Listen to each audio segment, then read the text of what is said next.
Good morning, members of Good morning, members of the MAG Solid Waste Advisory Committee. This meeting is now called to order. For those around the table, please turn on your microphone when speaking. For those participating via Zoom, please state your name when making a comment or asking a question. The MAG public comment process allows members of the public to comment on items of today's agenda or on items that fall under MAG's jurisdiction. If you would like to comment at today's meeting, please fill out a request to speak card located on the meeting room counter and give it to MAG staff. If you parked in the garage, parking validators are available on the meeting room counter. If you purchased a transit ticket to come to the meeting, please see staff for a ticket. Hearing assisted devices are available from MAG staff. We will now begin the meeting with a roll call of all members. Thank you, Madam Chair. Members of the committee, when I call your name, please respond. Richard Allen. Here. Thank you. Wayman Allen. Sherry Collins. Here. Thank you. Wendy Kreitz.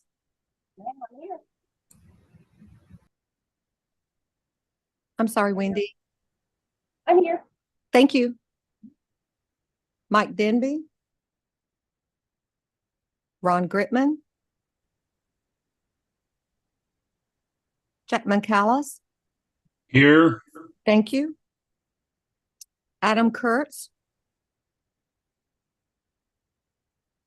Do we have Chris Agno for Adam Kurtz?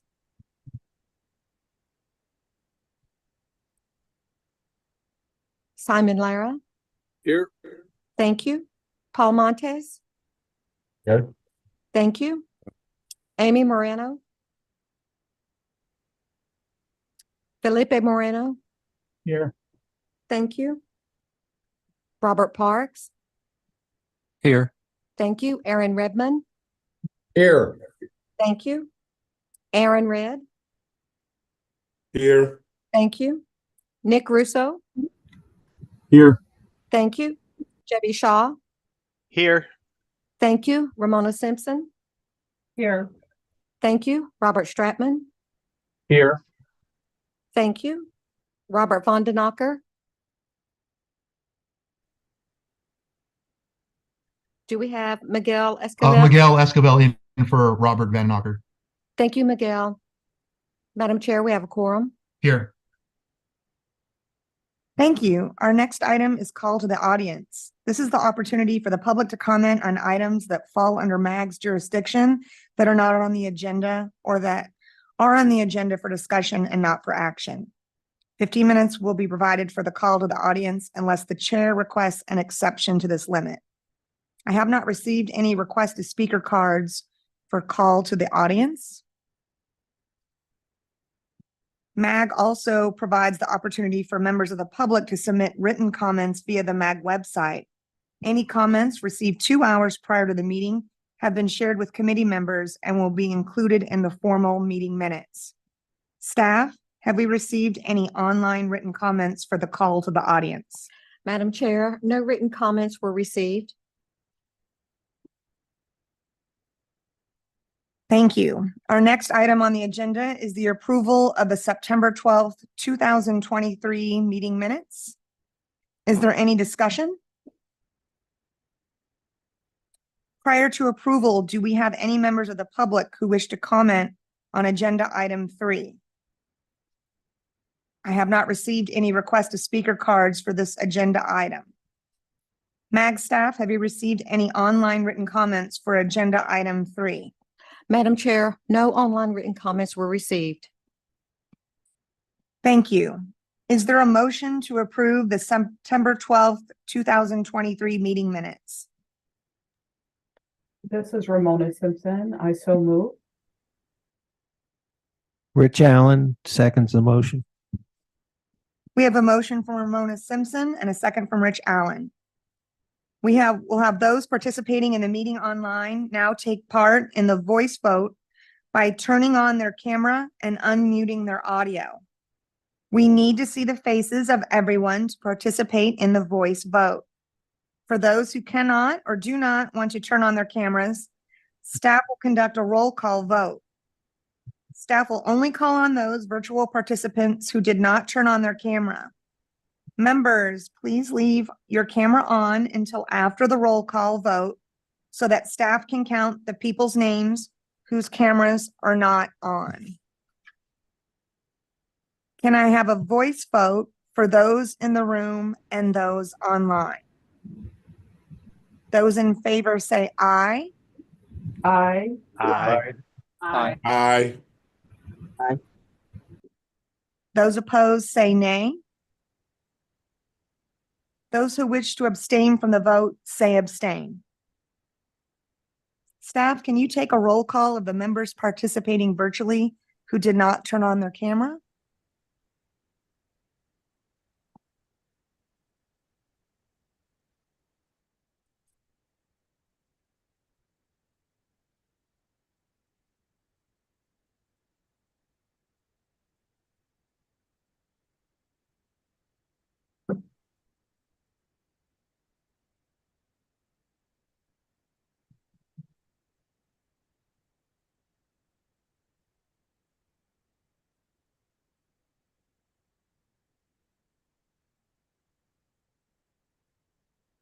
Thank you very much, Madam Chair. Jack McCallus,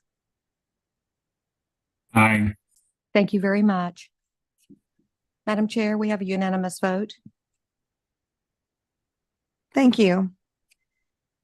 Next on our agenda, we have a presentation from ADEQ regarding education and outreach for proper battery disposal.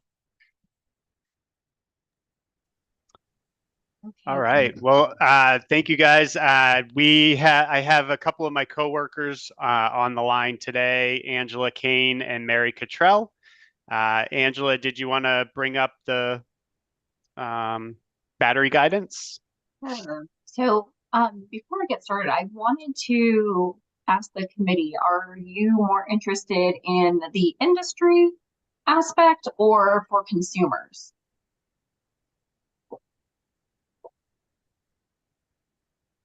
I think the request was made for really how we direct our consumers. Okay, that's what I wanted to make sure of. So I knew which one to tackle first. Are you okay with me sharing my screen?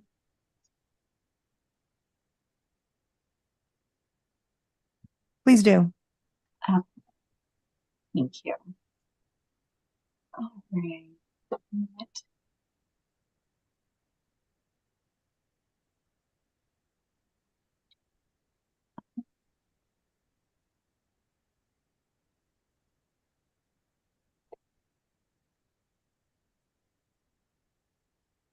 Great. Are you able to see that okay, everybody?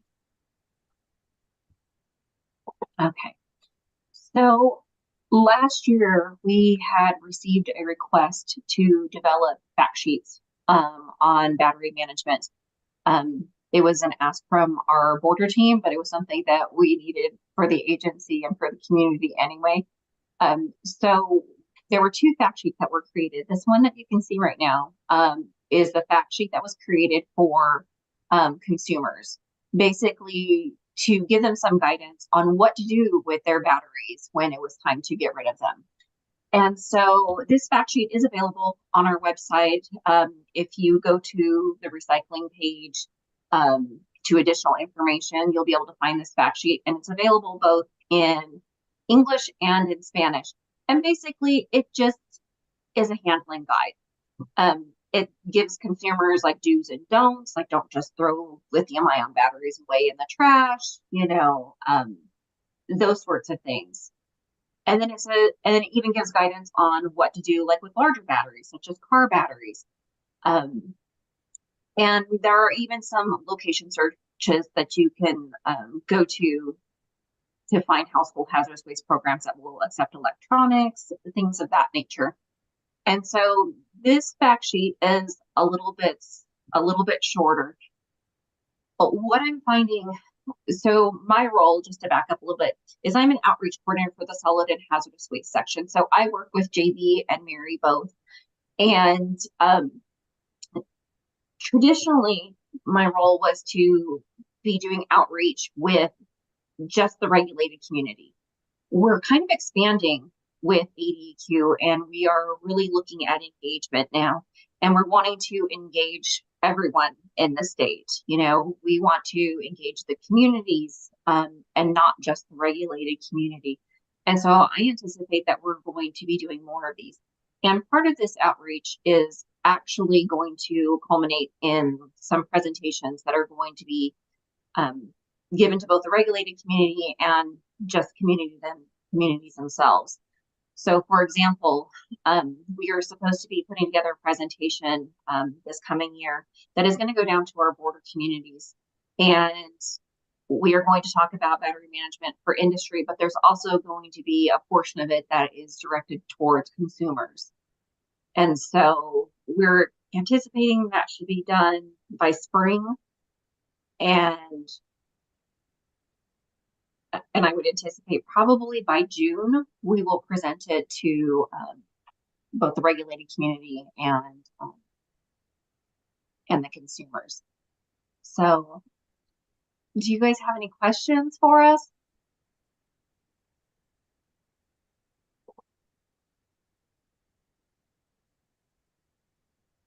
Also, Mary Cottrell, I'm a hazardous waste permit writer for ADQ, and I've been working a little bit on this lithium-ion battery issue, mostly on the industry side, but I'm interested in the consumers as well.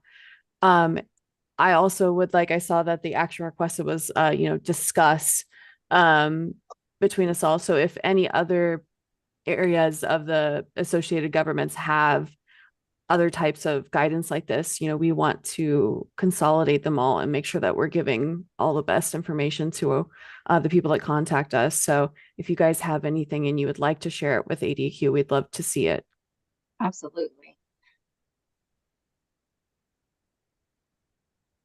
This is Chairperson Conaway. I have a question regarding, I can't see just because of the tininess of the display. It looks great, but I do I'm so sorry. question. Do you have anything on there about electronics that have, or toys that have batteries built in that people can't take out, like a chargeable toothbrush or? Yes, that may- yes, we do talk Mhm. about that. We probably should have a bigger section identifying possible consumer products that have these things, because that's probably the biggest problem, right? Is not knowing which ones have them. But we do say that if you have a device that, if you can't remove the device, thank you, Angela, for putting it there, you need to send the whole device to an e-waste collector or recycler. And again, since we were doing this for the state of Arizona, we didn't call out specific, recyclers that are available for them, but we did give them, like the intro to search and figure out how to find those best recyclers. It's kind of difficult when you're trying to do it for the whole state, but. Yeah. Is it easier to see now? I apologize. Thank you so much. I appreciate it. We can look at it later, I'm sure, up close, but I just wanted to make sure that was included. So thank you. Yes. Yes. So there's an e-waste recycling toolkit that is available. And JB, I'm sure you can speak to that, and it probably falls under your purview. Yeah, that's where we're housing this this particular document, correct? So that is azdeq.gov/recycling toolkit. And then you can find that there. So I think to Tracy's comment on the ones with built-in batteries, there's a lot of vape pens, you got toothbrushes, you got a lot of different things that, I think a lot of our electronics recyclers don't necessarily, with vape pens, want to take those on because of the nicotine that could be in there, and then they're generating nicotine as they're building that up, and they could end up having to change their status.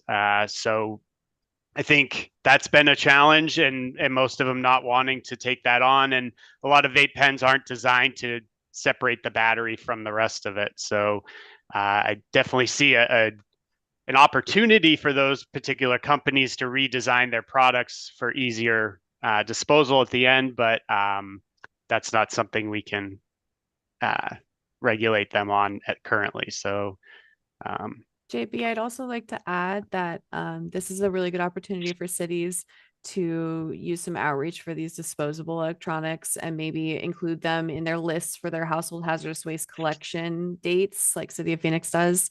Or I don't know if City of Phoenix has them in the list, but when they hold their household hazardous waste collection events, this would be a good time to give knowledge about these issues that are coming up.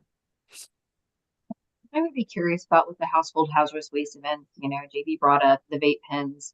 The vape pens are huge issues. We've gotten some requests from school districts because they are getting these vape pens from students, and especially the less expensive vape pens that are disposable. The like JB said, you cannot remove the nicotine cartridge from the battery, and nicotine is a listed hazardous waste. And so it does have to be managed as hazardous waste. And how do you recycle the lithium-ion battery if you can't remove it from the vape pen? So these are other things that we are looking at.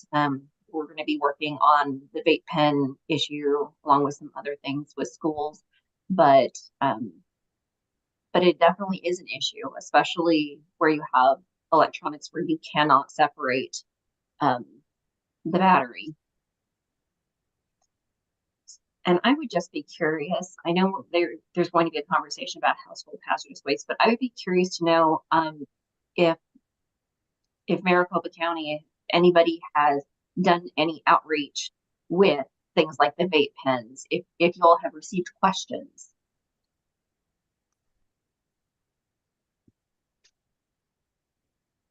And also just to add, last thing, if anyone in this meeting or who sees these comments later has a comment or suggestion to add to these are flyers and fact sheets that we will be continuously updating. And I may even be making something a little bit more digestible with less wording that's easier for you to just, show on a social media post, something like that. So please continue to keep reaching out over the next year as we make materials. I like any feedback that anyone would be willing to provide. Yeah, and another thing, I know that we want to focus on consumers, but the issue of damaged batteries, that's another big one. Because what do you do if, somebody brings in something where the battery is exploded or, is expanding, where that the battery is damaged, for industry, it needs to be dealt with as hazardous waste. But even knowing how to handle those, that is something that we are interested in, that we're going to be looking at talking about is, best management practices and how do you keep a landfill safe when things like these are coming in from consumers. Because the last thing we want are more fires, because there have been fires at different facilities besides just the vehicle manufacturers with the EV trucks. We've had some big fires with those. We all know that it's very difficult to put out an EV fire. It's a very big battery pack. When you have a thermal runaway, it's definitely difficult to deal with. And so those are some of the other things that we're looking at doing some outreach with. And so any experienced, anything you all have developed for that, we would definitely be interested in looking at it, maybe doing some collaboration. To what Angela said, yes, please. Even if you as a city have a landfill operating procedure, like an intake procedure where you identify specifically lithium-ion batteries, I would love to know what that procedure is, so that we can start kind of gathering best practices for cities and governments out there.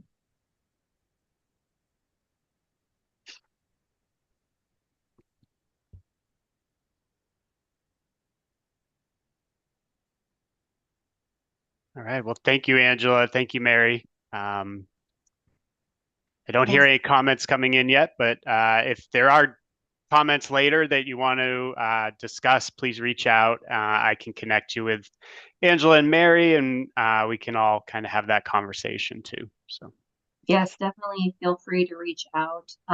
My email is Cain, CAIN dot Angela, ANGELA at azdeq.gov. I am happy to talk with anyone. So if you have anything, please feel free to reach out. And thank you so much for having us. Looking forward to the rest of the discussions. Thank you. Thank you so much. That was very informative, and I'm sure we'll all be using that link if we are not already done so on our websites. Next up, we'll have some presentations for permanent household hazardous waste facilities in the region. First up is Town of Gilbert. Dan? Hi. Can you see me? Okay, there you go. Hi, good morning, everybody. Yeah, my name is Dan Hensey. I'm the supervisor for the Town of Gilbert Household Hazardous Waste facility. We have a freestanding facility. We don't do events. We're fortunate enough to have a very nice facility that our residents frequent quite often. We've been pretty busy as of late. Everybody getting ready for the holidays and cleaning out their space. So if you can change the next slide for me, please.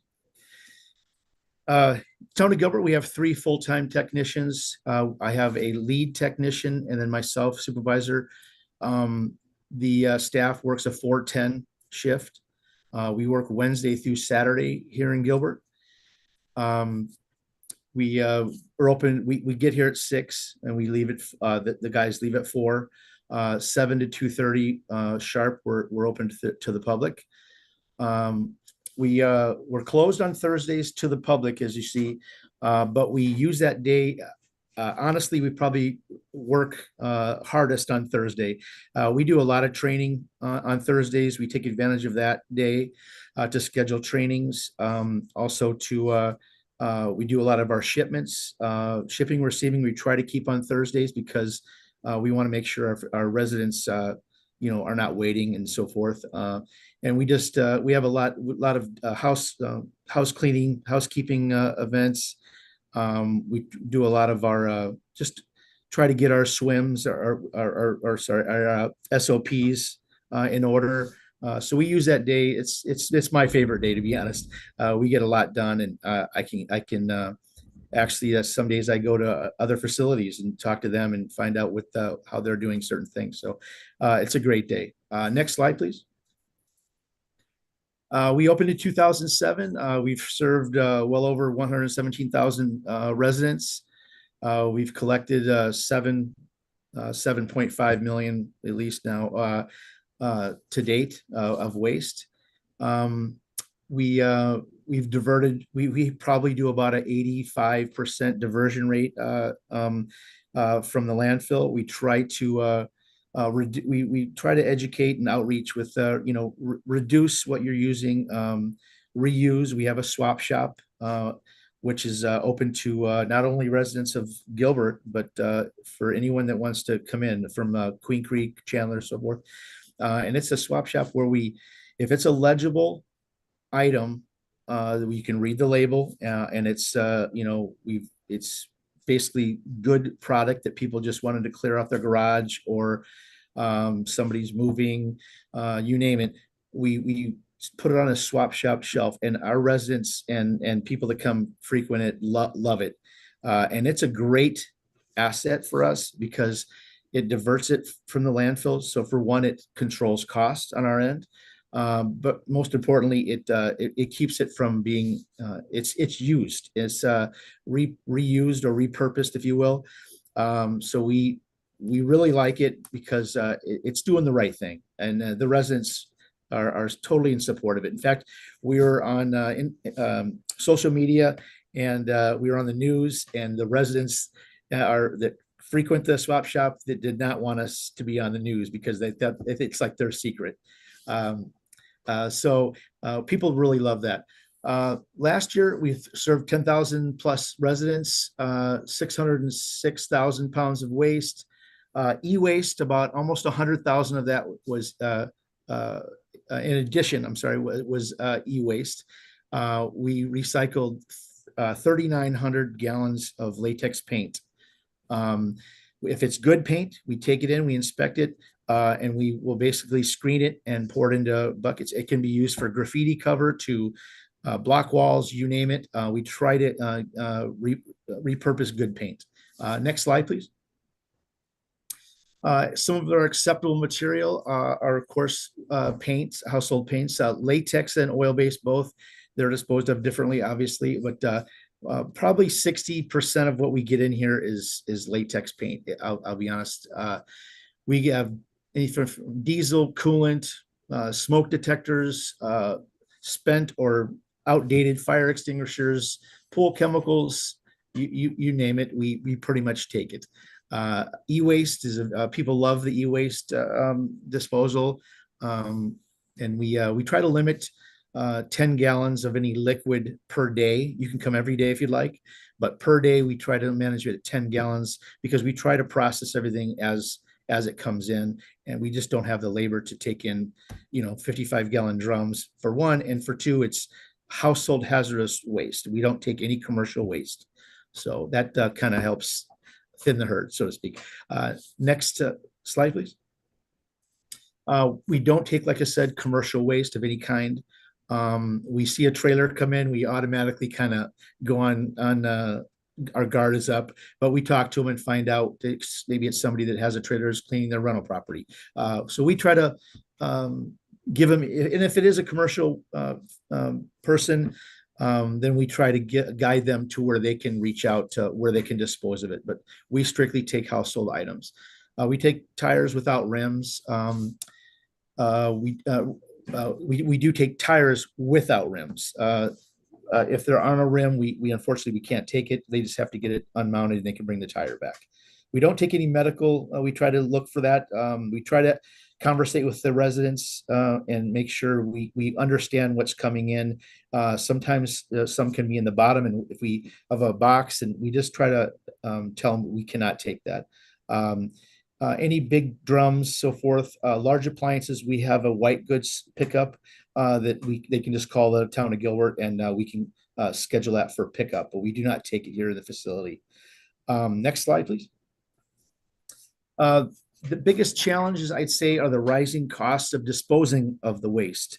It's gone up significantly, as everyone probably knows.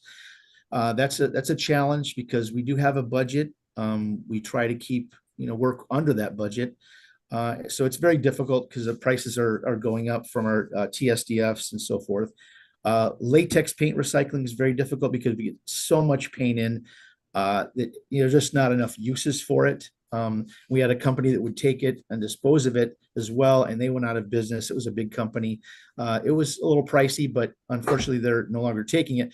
But for good paint to recycle it, it's tough to get rid of it all. So I do a lot of outreach, and I have been lucky, but it's just difficult. Another I don't have on here is another challenge is lithium batteries when they're damaged. They can be costly to dispose of. They're volatile. They can be, knock on wood, I haven't had any issues, but we do have some safety protocols in place. But it is something that we just don't, it's a challenge because it does cost more to dispose of. There's a lot more rules. It doesn't help our budget. So with that said, if anybody has any questions, I'd be more than happy to try to answer those. Yeah, if not, I look forward to the rest of the presentations. Hey, this is Bobby from City Surprise. Yes. What is your budget each year to help to run the program? I don't know that number off the top of my head. I'd have to look at it because there's a lot involved with our fixed cost of the facility and so forth. But I don't know if I have anything handy. What about just specifically your cost to dispose of it? Well, that's not as easy either because it's of course the disposal, but it's also cost of drums, CYB boxes, totes. So it's not straightforward, and so I don't have that number off the top of my head. I can try to get it to you if you want. What is your name, sir? Bobby? Yeah. I'll send an email to you and Paul. Say it again. I'll send an email to Paul and to you. Absolutely. Awesome, thanks. Yeah, that would be great. I'll get it right to you. Hi, Daniel. This is Mary Control at EDQ. I was just wondering, do you mostly send the hazardous waste off for disposal at hazardous waste sites or landfills? Like, what do you usually do? We use contractors and they're sent to different facilities. They're different transfer on the and waste disposal stream. facilities. Excuse me? Depending on the waste stream, that kind of thing. It is. Yeah, it is. There's several companies that we use, but like, for example, we get rid of smoke alarms, and it's a place in Albuquerque, New Mexico. I mean, but that's done separate from our normal. I mean, we have our contractor will take it, but we actually just prefer to deal with them on our own. We also, with our batteries, we go on our own. We can do them through our contractors, but the bulk of our waste shipments are through one of our contractors, and they have different places, like they're in Nevada, New Mexico, Arkansas. There's several places. It depends on the waste stream. Okay. Thank you. Appreciate it. You're welcome. Also, Daniel, do you mind if I contact you for those numbers too? I'd love to have kind of a baseline budget if anyone asks what it might cost to put these in the city. Yeah, I mean, it all also comes Obviously under, variable, but yeah, it obviously for your, Phoenix will be a lot different than Gilbert, obviously, but yeah, you can basically run it per our population and compare it, I guess. thank you. Daniel, this is Sherry calling City Mesa. How do you fund the facility? How do we what? How do you fund the operation of the facility? It's a fee that's on their utility bill. If you're a Gilbert resident, you must, if you have the town utilities, if you take advantage of our trash disposal, then you can bring your water bill, you can bring your utility bill into the facility, and we will dispose of your waste. Because there are county islands that do not use our trash. There's apartment buildings that don't use our trash services. So that's why we ask for the utility bill. So it's a environmental disposal fee, so to speak, on their bill. And this is Paul Montes with Town of Gilbert, and this is supported through the solid waste and recycling funds. Okay. Thank you. Hi, this is Mona Simpson, town of Queen Creek, and we are lucky enough to be real close proximity to town of Gilbert. We partnered with town of Gilbert. We have an IGA with them, so it's a small minority of the material that's collected, but we allow our residents who are on our town trash and recycling services similar to get a voucher from us, and then they can take that voucher to town of Gilbert, and they have to follow all the same rules, the same times of operation. But it works really well with us because we're not big enough to support a whole system ourselves, but it does help. We can pay per voucher to town of Gilbert for the material that they're collecting. So it's really a terrific partnership, and I think the efforts that town of Gilbert has done. And we're basically where the facility is, it's almost closer to our residents than a lot of town of Gilbert. So it works out really well. It's right on the border. Ramona? That's another possibility for some communities that are a little closer to other sites that we could take what we're doing and learning. If you're close enough to a facility like in Mesa or even just places where you might be able to build those cooperative agreements. Sorry, go ahead. Roma, that's amazing. I was just wondering, how does Queen Creek, do they charge the residents for those vouchers? Do they support it kind of just through like, as long as you're a Queen Creek resident and you guys just pay City of Gilbert, or is there another like fee way that you support that? Oh, Ramona, you're still muted. Sorry. Sorry, I was talking. So it's similar to town of Gilbert. If they're a town of Queen Creek resident and they take our trash recycling services, it's built into that fee that we charge everyone. So it gives just the opportunity for residents that take our town trash services and are charged that minimum fee.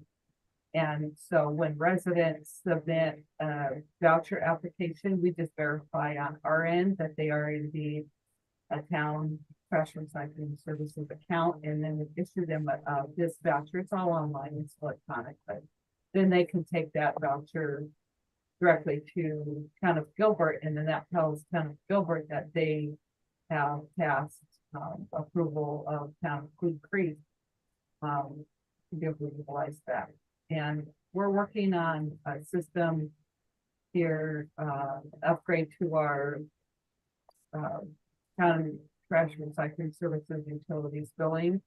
And residents will soon be able to just, if they log on to their utility account, the account on the back end will know if they have this trash recycling services on their account, and it will allow them automatically. So we in the future won't be able to have to verify. The system will be able to verify. So we're continually moving in that direction to help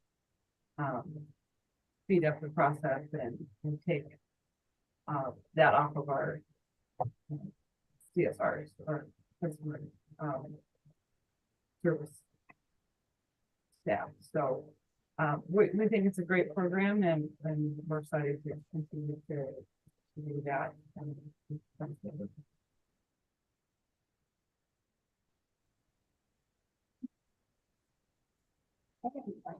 I can, this would be really cool. This is really practical with SRP. When you collect the e-waste, is it white, clear of any data or information, or is it something that the citizens would need to do? If that question was to me, I could not hear you. It sounded very echoey. Okay, I'm so sorry. Yes, sir, it was. This is Wendy Crates with SRP. Oh, okay. The e-waste that you guys are collecting, is it wiped for disposal, or is this something that you require your citizens to do beforehand? No, they bring it in like it can be a printer, or it could be a desktop, a laptop, a iPhone. It comes in that way. We don't really have too many rules. I've actually just toured the facility, one of our facilities that we use for e-waste, and I asked, is there anything you don't want in there? And they basically said everything we're doing is fine by them. They don't have any any constraints on us. They wipe the hard drives. They have the certification for that. They if there is any bad, like the batteries in a cell phone, they have a way to get rid of that as well. I think they have a market for that. I'm not sure where those end up going, but there really are. It's very easy as far as our end goes, and I think from the resident, we take it, and as long as it's, if there's a scooter, there's like a scooter is, we usually take the battery out of there because they're very like these little hoverboard things. Those are a little dicey, and if you can't really see if they're swollen or not, like they call it a spicy battery. But we try to take that out. But other than that, we don't really have any problems. I hope that answers your question. We take it in, and it's we haven't had any issues. It's put in a big tote. And we have them stored. We store ones ready for shipment in a Connex, a steel Connex. Mainly what I was looking for is there any kind of issue with identity theft? Like, is the device wiped clean? That's what I'm. No, that's well, what I was really getting at. Is there? Yeah, well, that's why I mentioned that they have the certification. They have a DoD rated. They have several ways to clear a hard drive, and they document the serial numbers. They if it's wiped, it's wiped. So that's one of the things that when we did a bid for this, we wanted to make sure that they, because even nowadays, smart TVs, you can get payment information off of there if somebody was to have ill intentions. So I toured the facility probably, it's probably been about 4 or 5 months now, and it's not anything fancy, but like they said, we're not fancy, but we're effective. And they show me how they clear the hard drives, and it's pretty robust, and it's a pricey piece of equipment. So that's why we're not doing it. So that's their business, and they are certified. We get their documentation updated annually, and it works pretty well. Thank you so much. You're welcome. Hey, Dan, this is Rich Allen. Yes. Do you guys take your lithium batteries to that facility that's located in your city? Life cycle? Are you talking life cycle? Yes. No, we do not. They're very hard to get a hold of. I'll put it that way. Like I actually was in there, and I got into their front office area because I was trying to inquire about them and what we could do for another vendor, so to speak. But they're very difficult to get a hold of. I'll say that. We take our lithium batteries to another place. It's in Mesa, and there are several places you can go, but this is called Serba Solutions. It used to be called Battery Solutions, and they're very. I've learned a lot from them, to be quite honest. Some of the ADEQ people, they would be one of my first calls if I was trying to get some best practices, because the person there, his name is Scott. He's the manager for like 19 years. He opened that facility. It's based out of Michigan, I believe. But I've learned some really good safety protocol. Asked him a lot of questions, and he was very forthcoming with information. So we take it to Serba Solutions, and there are guidelines and rules. Like I said, disposing of damaged or recalled lithium batteries, DDR lithium batteries, is pricey, and they're very particular about how they will receive it. But so it's pricey, but it's pretty safe, and I'm impressed with their operation.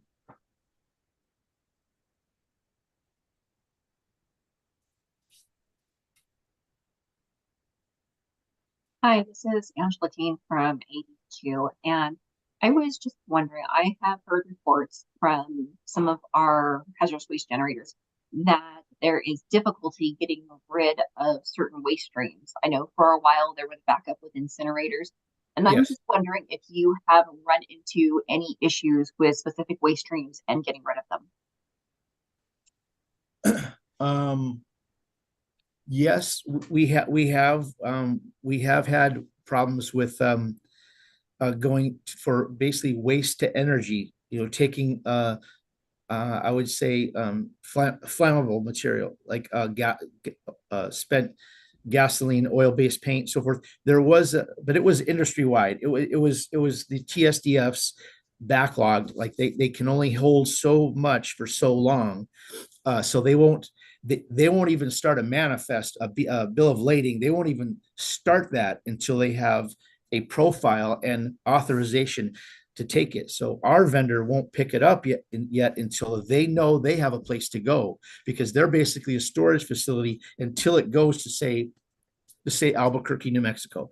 Before it gets there, they just have to know that it's got a slot. So we did get some an extension, so we could hold on to our waste a little longer. So we did get some reprieve, but it was very well known. There was a lot of some of the facilities were down for maintenance or and from COVID overloaded. It was there. I think it's a lot better now. We haven't had an issue recently. But because I shipped out probably October, I shipped out and didn't have any problems at all. So it's looking pretty good, but we have had issues with that. Other than that, we don't have really any issue getting rid of things as we did post-COVID. Okay, thank you. Yes, I was just curious because I've heard reports of, issues of trying to get rid of, um, like some of the vape pens, like we were talking about with the nicotine. Um, and also I had heard someone say that there were issues with trying to get rid of things with like CBD, um, you know, the marijuana-based products. Yeah, I was yeah, just curious. yeah, nicotine would have to be shipped. We'd have to get a profile for that. We'd have to get a profile for that specifically for what it is. And so I haven't had any issues, but we usually don't, that doesn't come up a lot for us. But they do have a way to get rid of it. It just might take a little longer. It might not make it, say I was going to ship at the end of the month. It might not make it on this shipment. It might have to wait till the following month, but I can get rid of it. It just takes a little time. Okay, so Yeah. do you see people bringing in things like vape pens? Yeah, but That's we don't get as many as I hear around the nation. I mean, I get on conference calls with NAMA, North American Hazardous Materials Management Association. We have little webinars and meetings there, and man, like Seattle and Portland, a lot of these places are having a lot of issues. We do get them in, but we try to take them apart and as much as we can. If we don't, we put them we have an isolation type of room, and it's not volatile by any means. It's just it is a hazardous waste. So we sometimes it takes a little while to get a profile. So we'll set them in a kind of a contained area, labeled, and waiting for a profile. All right, thank you. Yeah, you're welcome.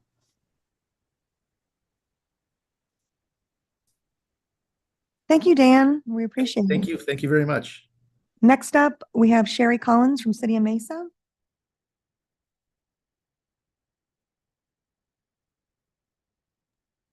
Hi, I was just getting my computer ready. I actually have Mike Baez with me today. He's going to be doing the presentation.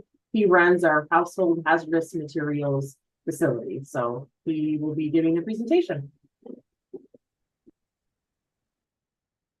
Good morning, everybody. Can you hear me? Yes, we can hear you. Excellent. All right, I will try to be quick and try to answer as many questions as I possibly can. So I am the environmental specialist here at our household hazardous materials facility. I've been here since day one. I've been with the city when we were doing the hazardous waste collecting events. And the city did those for approximately 20 years prior to opening the facility. Next slide. So before we opened this facility, we had these events and they were massive. It was pretty much quarterly. Around the last event was approximately 1,600 vehicles rolled in within 5 hours. So there's a lot of manpower that goes into it. I think there's approximately 100 contractors were on site, 25 City of Mesa employees worked the event. It was always on a Saturday, so if that was your day off, work. But so it had its pros, it had its cons. One of the cons was basically, everything got shipped off for disposal. There was, half empty drums being shipped off, for full price. No recycling, no reuse, none of that. So that was a huge setback in sustainability, perspective. Next slide, please. But, the demand for the facility increase, especially with all lithium ion batteries that are now in production. Once they get in the trash, they compact and they react. And so potential for hot loads. The events were so large, people would stand in line for 45 minutes to an hour to hand you up a handful of batteries. So city decided to go in on building a facility. Next slide, please. So 2017, there was a groundbreaking, and in October of 2018 was the grand opening. Next slide. And I just have some visuals so you guys can see our facility. They took into account to make it as sustainable or green as possible, but not be a LEED building. Next slide. We do have solar power. So it produces about 30% of the energy we use in the facility, which is remarkable since we have exhaust fans and blowers going 24/7 to keep out any potential gases or keep the air quality, safe. And then the panel serves two purposes: provides energy, and then is basically a drive-through area where the vehicle will stop, will offload, so it provides shade in the summer. Doesn't protect you from the rain so much, but at least it gives you some shade in the summer. Next slide. This is inside the facility. So we do have exhaust fans running 24/7. We have some exhaust fume hoods over our drums just to evacuate any potential gases that may come off the drums when we're opening up and pouring into it, or just putting containers in it. We do bulk some items, and we segregate everything that comes in to put compatible items with each other and prevent any incompatibles from mingling together and having a reaction. Next slide. So just another visual on how we do things. Off in the left here, where that tape, that we do have a explosives room. Basically all our flammable and explosives go in there. We do accept ammunition, black powder, fireworks. So we put all that in there. It's a 3-hour rated fire room. That way, if there was an event that happened in there, it would burn for 3 hours to hopefully so the fire could show up and address it before it gets to the rest of the facility. There are blowout window walls, which will blow out before it goes into the facility. So anything flammable goes in there, and then we segregate from, all our different chemicals that we collect from the residents. Next slide, please. Who can use the facility? Only City of Mesa residents, no business waste, and no County Island residents. We are funded off of a green and clean fee that is attached to our solid waste trash and recycling service. It's about 47 cents per resident. So County Island residents don't pay that fee, so they can't use the facility, and then businesses need to handle their waste appropriately. We do set limits, which actually be in the next slide, please. We set limits to hopefully discourage some of these businesses from bringing us their waste. So that is one of our biggest challenges, is identifying who's a business. They know that they shouldn't bring us their waste, but they try to get by, and they will tell you anything to hopefully take their waste. So that's the biggest challenge, because you just don't want to call people out, even if they are bringing you 500 gallons of paint and they say it's from that house. So that is one of our biggest challenges. County Island residents, they swear they live in Mesa.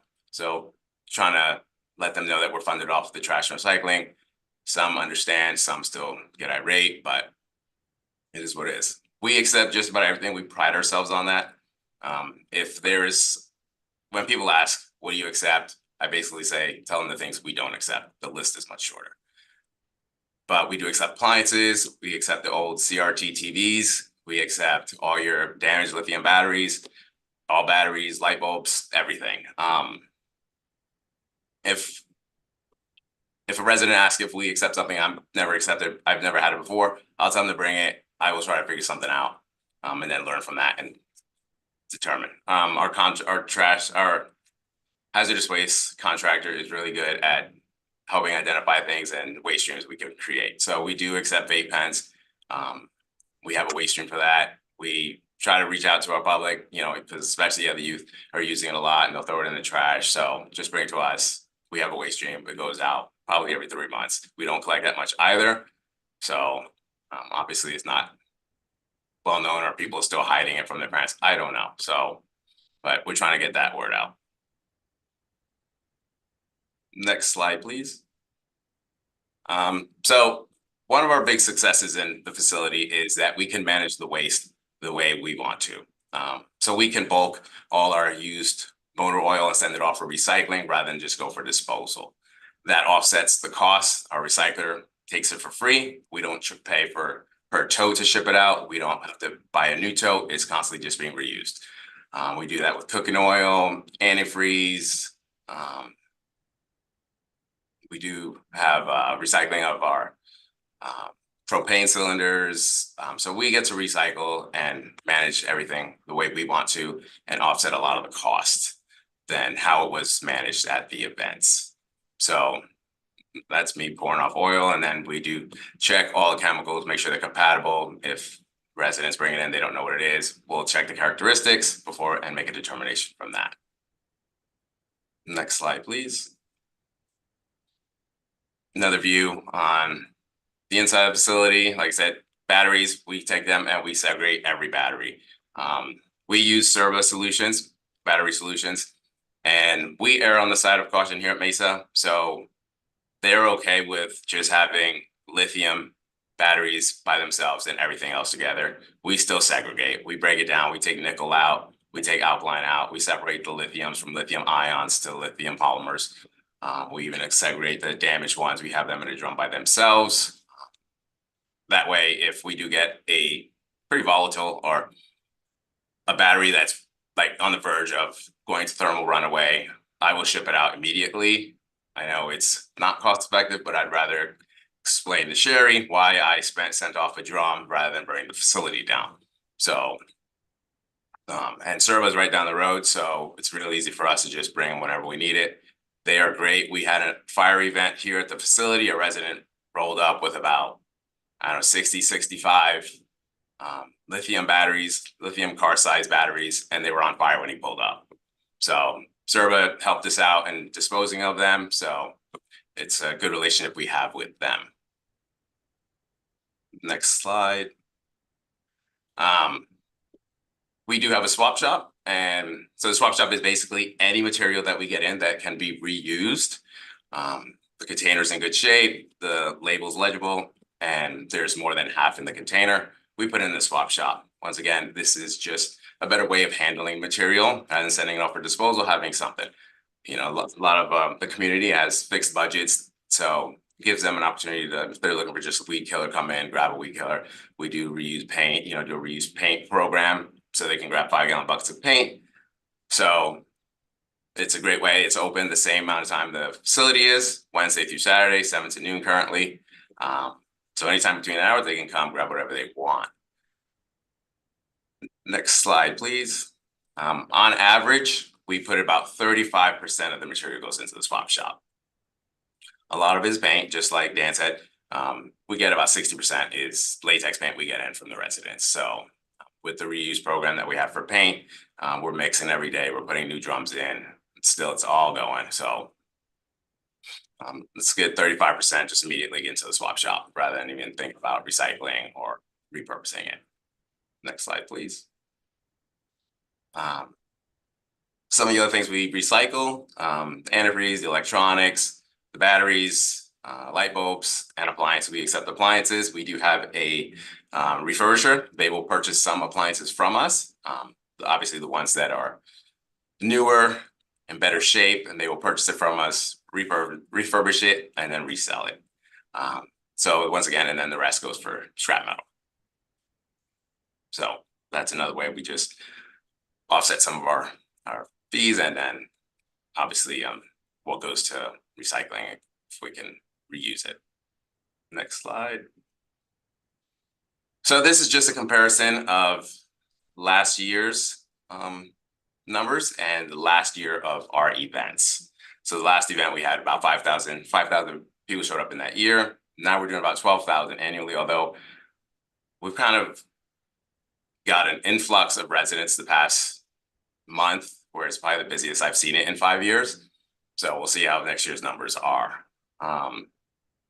Last year we sent off 254,000 pounds to be shipped, and I try to compare apples to apples. So in the last event, 195,000 pounds was shipped for disposal, where we only sent 254, but the excess amount of people. We used less gallons because that is gallons per the container. So like I said, we're no longer sending off half-filled drums. We're able to maximize the containers, and if the drum's too big, we can downsize before shipment. We're not sending off empty space. And then 35% is going in the swap shop. Next slide, please. So here's some of the costs. We did adjust the event cost to show inflation. So that's an increase of about 27%. Just so we can, like I said, compare apples to apples. The facility costs about $3.5 million to design and construct.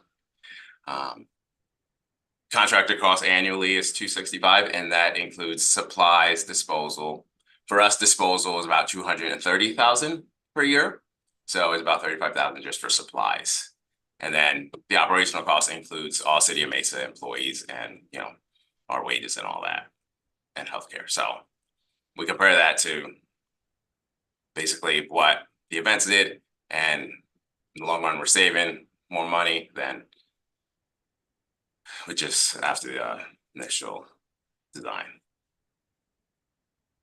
And just some fun, interesting things that we come across. A lot of our community, some of our community is older, so there's a lot of things in their garage or their storage shed, and when people are cleaning out their houses, they'll find some weird, cool things. So sometimes you get some DDT and some liquid mercury. Some of these household chemists bring everything in, and it's fun to go through and see what people have in their homes and to hear how they're storing it. And it's prime example of why we're here, because they'll just have everything together where they have so many incompatibles, and the potential for a fire in their home, or, you know, something to it, not very good for health. So basically just bring it to us. We'll figure it out. We'll take care of it. And next slide. And in 2019, we were awarded the Criscordia from Arizona Forward for waste reduction. So that was we recognized throughout the state for just for how we manage our waste. So it was good to be part of that. And here's the info. If you guys have any questions, feel free to reach out. I pretty much respond pretty quickly, but if you have any now, feel free.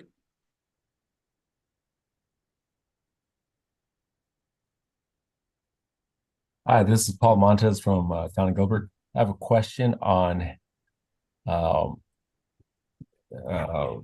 do you handle your multifamily? Are those residents in the multifamily able to participate in this program?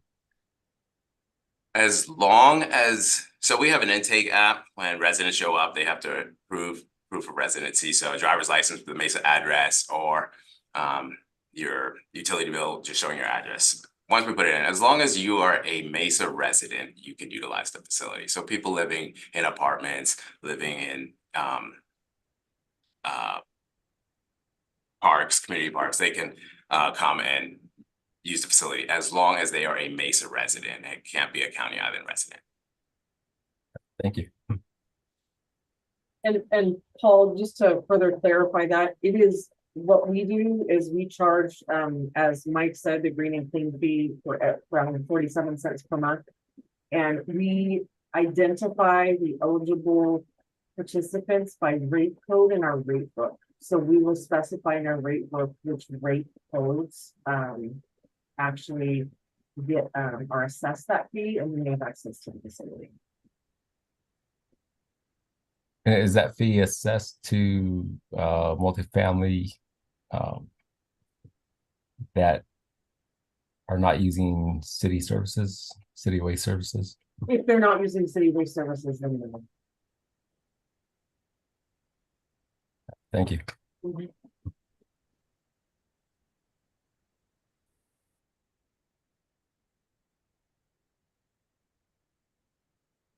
Any further questions for the City of Mesa? Okay, I think I'm up next.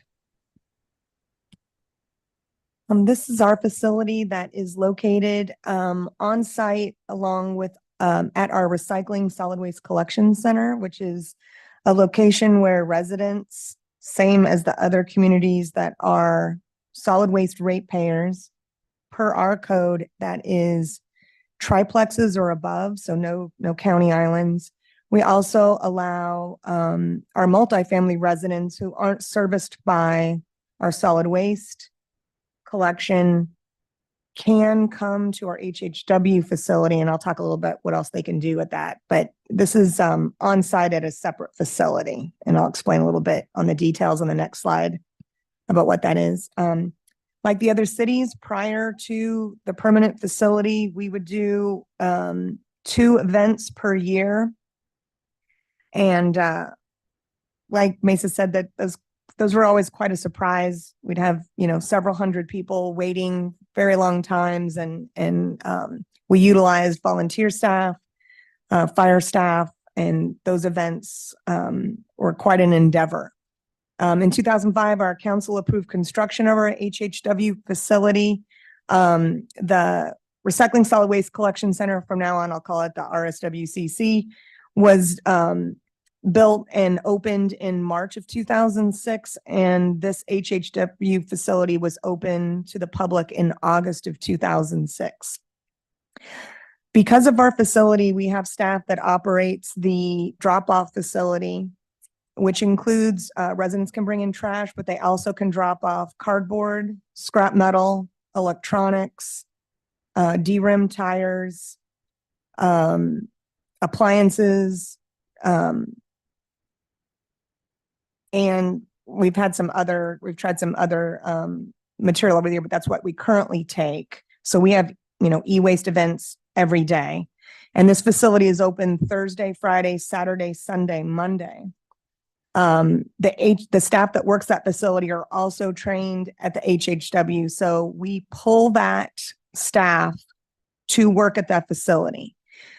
Because of that, we have scheduled appointments. We have appointments. It changes depending on the time of the year, and it's not always been this. We used to have just Monday, Friday, and Saturdays. Now we've added Thursday afternoons, but it's usually only open about 2 to 3 hours. We have a scheduled time. Residents must call in and speak with customer service, and then we schedule them. Those are half-hour increments, so it's not like 8:15, and if you're not there at 8:15, we turn you away. But it's in order to spread that material so we don't have everyone showing up at 8. We have so many slots during that time, and we spread out. Other than after COVID, where we had to shut down, we can get everyone in within the same week. Again, it's just spreading that those residents out over the time that we're open. We do accept unscheduled drop-offs in small quantities when the facility is open. And anytime the RSWCC is open, we do accept CFLs and batteries because we have a separate area and it's easy to do that. We used to accept it anytime, but it just got to the point where people would circumvent or not want to do the appointments, and we'd get sometimes some large quantities. So we've held back with that. We've also can make arrangements, obviously, if we have extenuating circumstances, maybe someone has a disability, there's a death in the family, they're cleaning out a garage. We have made arrangements for pickups, but it's not the norm for us. You can go ahead to the next slide. So like I said, it's at that facility. We service about 2,600 residents per year. It was more in the beginning, but as we've gone on, maybe people have cleaned out those garages or barns, I'm not sure. It's pretty, we're busy all the time. We're continuous. Like I said, other than COVID, we really don't have to turn people away or have them wait very long to get rid of the material. Instead of having the swap shop, just because that location where we're at right now, it's pretty small building. We do have a FLAM building outside and do a lot with storage outside. We do a mini swap shop. We don't really call it a swap shop because they don't drop off, but we have these events on our site where we just do giveaway events where, again, similar to the other cities that have communicated what they do, we give these material for free. We have a limit on what they can take. They can take 10 items at a time, and it's been pretty successful so far. And we just started it in 2022. So we're looking, it's a pilot or a work in progress, and we're looking at ways to expand it even more. I didn't make a list of what we do accept. It's pretty similar to what the other cities take. We do have a limit of 25 gallons of paint per drop off. Everything has to be in 5 gallons or less. Just through security, you can see we have staff that, unloads. We do encourage when we talk to the customer service and making those appointments, we feel, some of the advantages where you can talk about the next slide. Oh, I'm sorry. Let me talk about this first. This was something that we kind of talked to our council about, the work that people, when they come and they think it's pretty easy to drop off, and why couldn't they drop off any time for us when we have to pull staff from other areas? And for those of you who work in the HHW facility, you know this, that the work is really done after people drop off. Obviously, our staff is separating and segregating and testing, bulking, making those manifests, getting ready to go.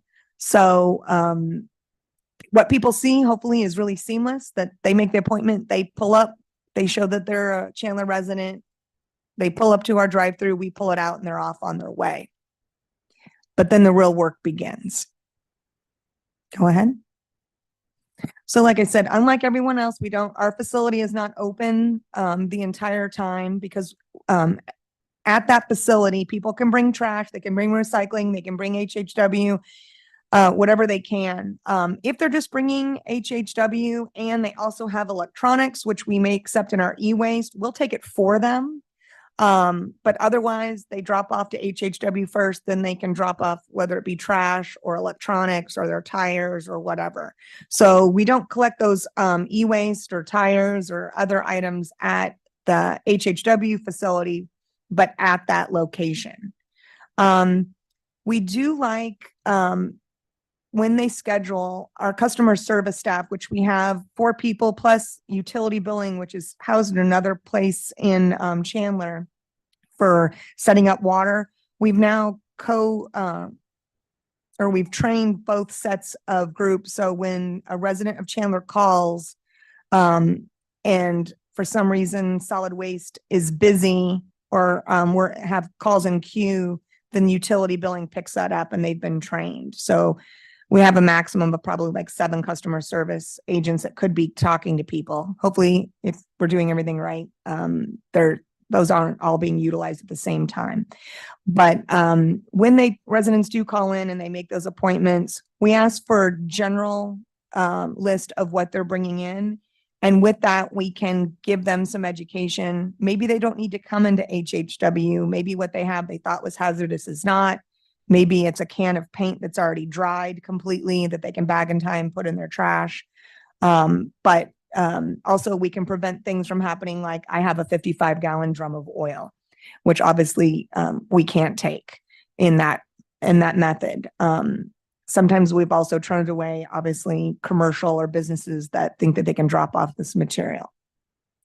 So it gives us an opportunity to kind of talk about it so that they put things in a safe way. So when they come into our HHW facility, our staff can get that out of their car safely, and that they can sort it.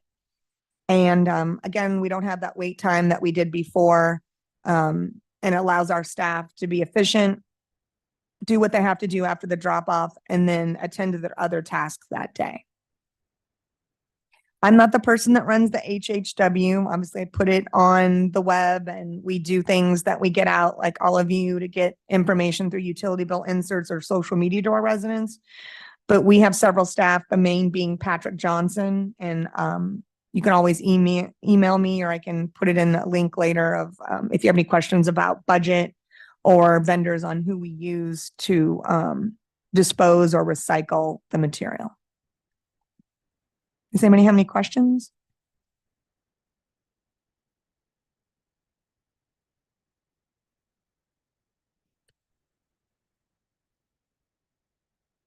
Okay, next up we have Aaron from City of Tempe. Hey, good morning. I'm going to run through this real quick to get to have environmental services, which actually runs the facility.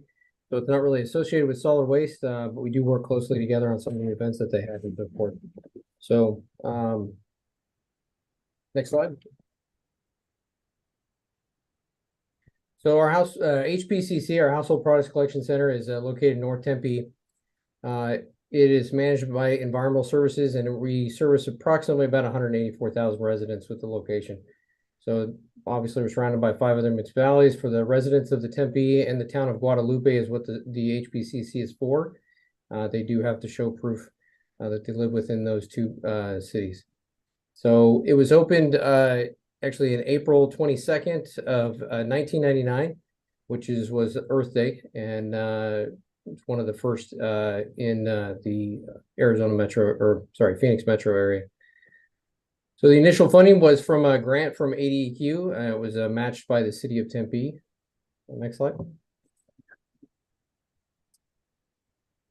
Well, it just gives an overview of the total visitors we've had since pretty much the time that we've opened, including up to next year. So.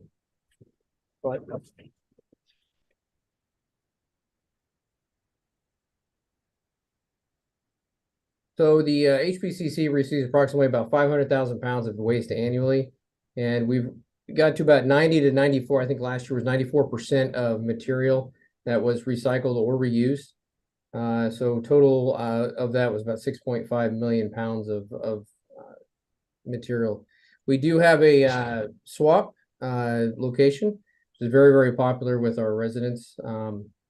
So, and you know, a lot of the other cities have it, so I'm gonna go into great detail about it. So, kind of what they've done. So, next slide.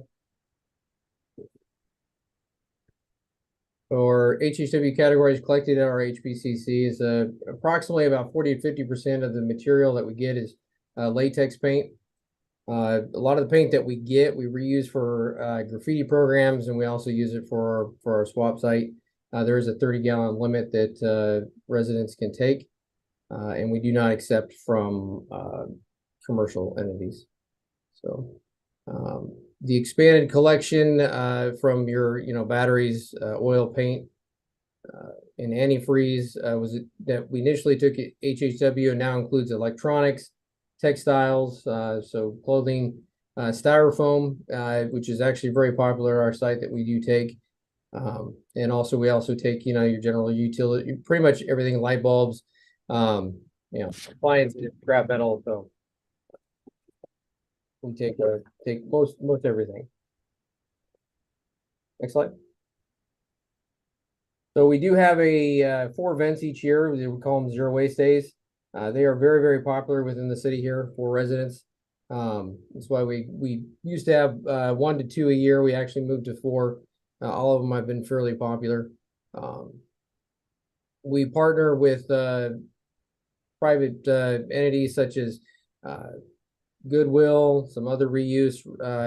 We take everything from canned food to pet supplies that are donated to like the Humane Society or animal rescue shelters.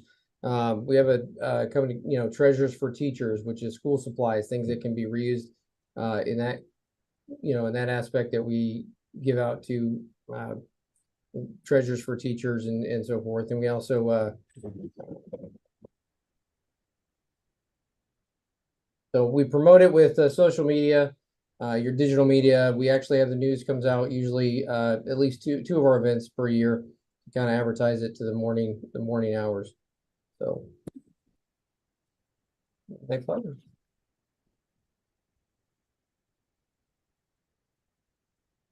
So I won't go into great detail. We pretty much kind of have the same setup that most of the other cities do. So we had quite a few presentations today, but some of the emerging items that we've had that come out of the HPCC has gone into what we've talked about today, and a lot of the other municipalities are facing, which is your vape pens, which is one that we recently talked about, lithium batteries being a big one, not only for solid waste, but also for the HPCC on what to do with those. So some of the things that we look towards the future at is partnering with other municipalities to see if we can have anything to do that we can reduce cost or find outlets for some of those more troublesome items that we all struggle with.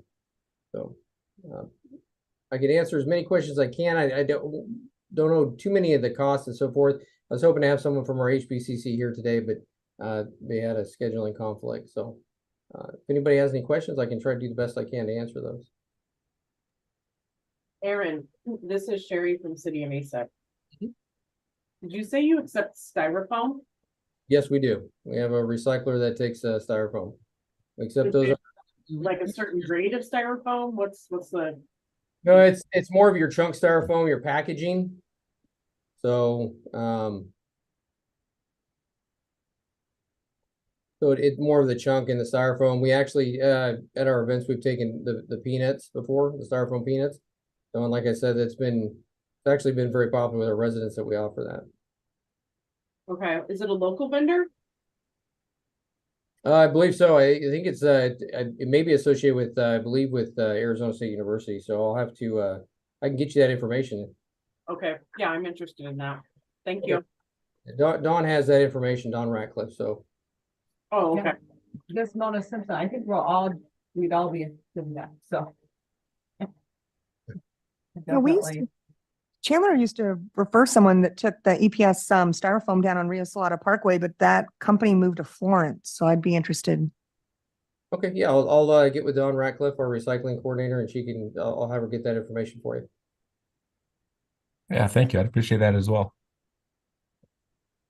And then Aaron, one more thing. This is Sherry again. Did you hear that Mike Bias said our vendor takes vape pens? Yeah, I did, and so I was going to actually talk to Tim, who handles the HBCC, and see if he wants to get in touch, or he may actually have an idea and be setting something up. But as for right now, I know that's been kind of a thorn in our side for some of those things. But yeah, I'll definitely pass that information on. Okay.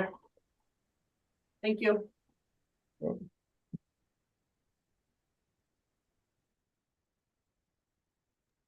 Thank you, everybody. Next up, I'm gonna hand off to Julie, who'll talk about our tentative meeting schedule. Thank you, Madam Chair, members of the committee. On November 17th, we had sent out an email to the committee letting you know the 2024 meeting schedule for the Solid Waste Advisory Committee. But just for your convenience, we also put a copy of the tentative schedule in the agenda packet for today's meeting. Very similar schedule to past years, 4 meetings, quarterly meetings on a Tuesday at 10 o'clock. But if there's any questions, please let me know. Thanks. Thank you, Julie. Next up, are there any requests by membership for an item on a future agenda?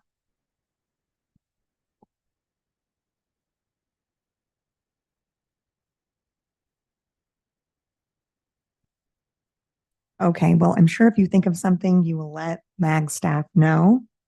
We appreciate it. Now we're going to go around and do a roundtable, a time for the committee members to report on activities of interest occurring in their agencies.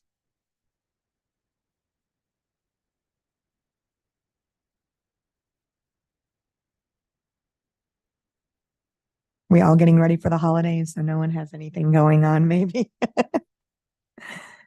Hi, this Mona, I can start. So just similar to what you all have been talking about with the HHW, we do have drop-off events in the town of Plum Creek, and we have 4 events annually.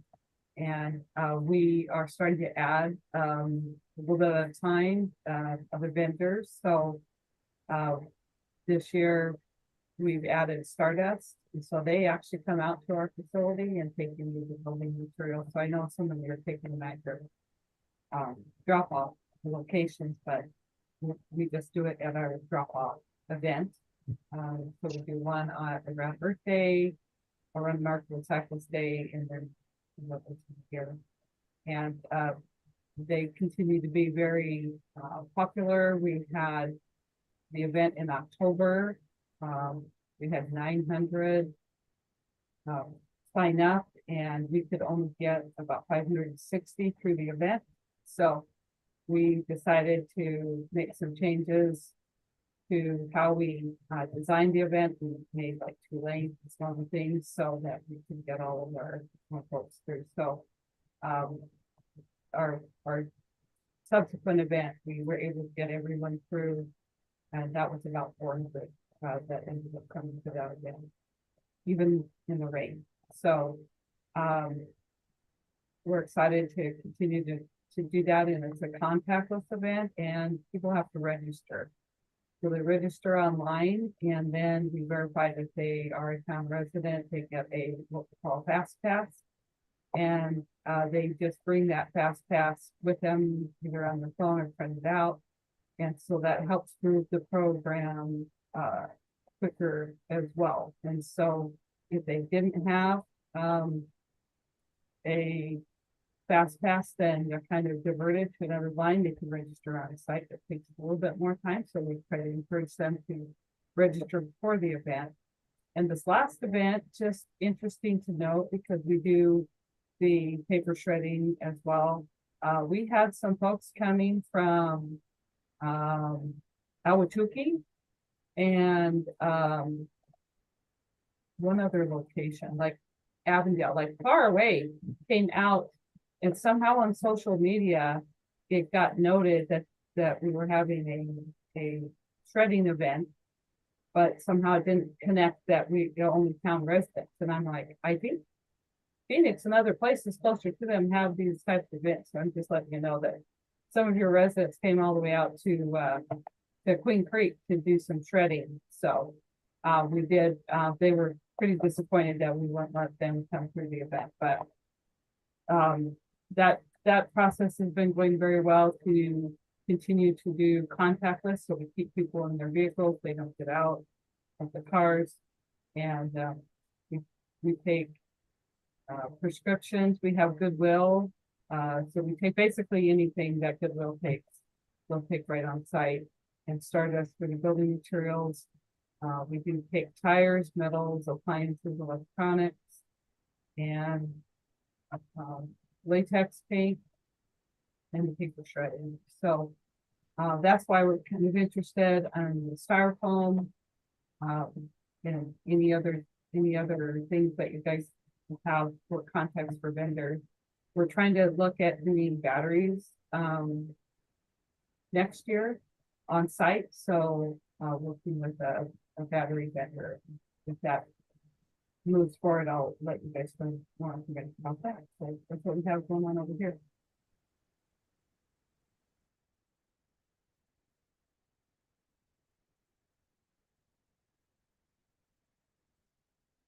Hello, everyone. This is Bobby with the City Surprise.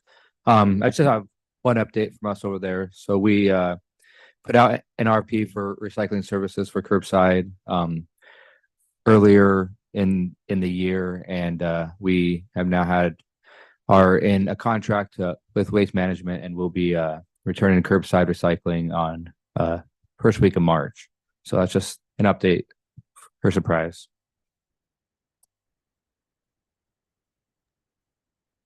This is Sherry with City of Mesa. We spoke at SWANA a couple weeks ago, but we're working on a design of a MRF in partnership with Town of Gilbert at the corner of Pecos and Sossaman at city-owned property. So the 15% design on that should be done in August of 24. So that venture continues. And then City Mesa just completed their went to council last night for the resolution approval for our rates for February of 2024. So our rate cycle is completed. I think those are two major things we're working on.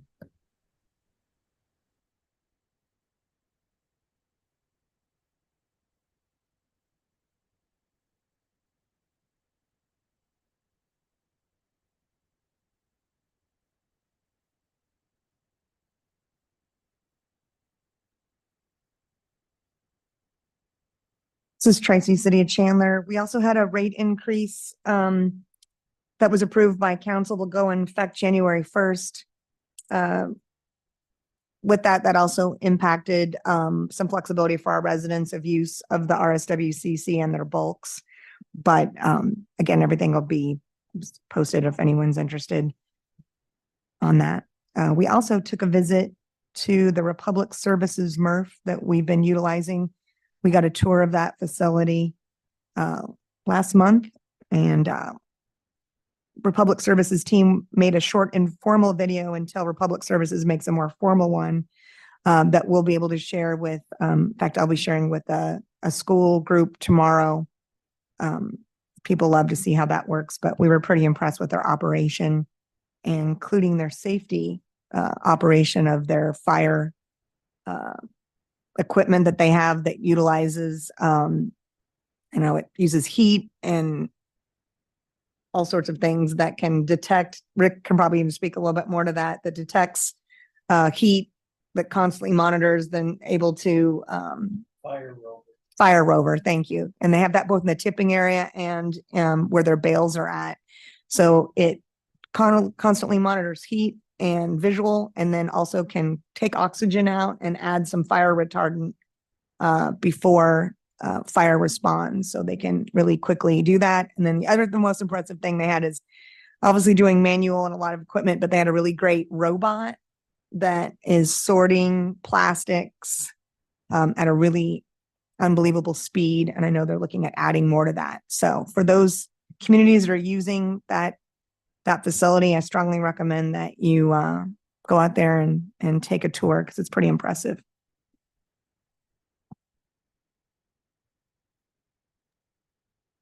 Was there with the city of Tempe, we are doing a 5% across the board rate increase for inflationary reasons it'll go into effect January 1st. Next year, we'll be doing a formal rate study. And one of the things we've looked at is trying to find an outlet for our water treatment sludge that comes into our drying beds. We've just had a couple discussions with some farms in the local area. Just want to see if anybody had any information on that they could share, send it over to me on any contacts, if we had any luck in that.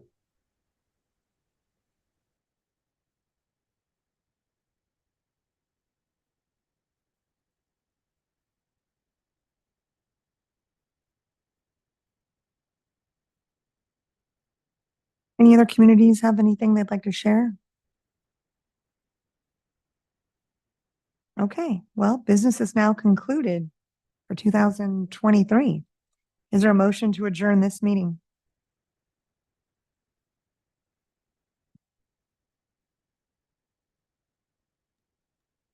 Ms. Mona, I'll make the motion to adjourn.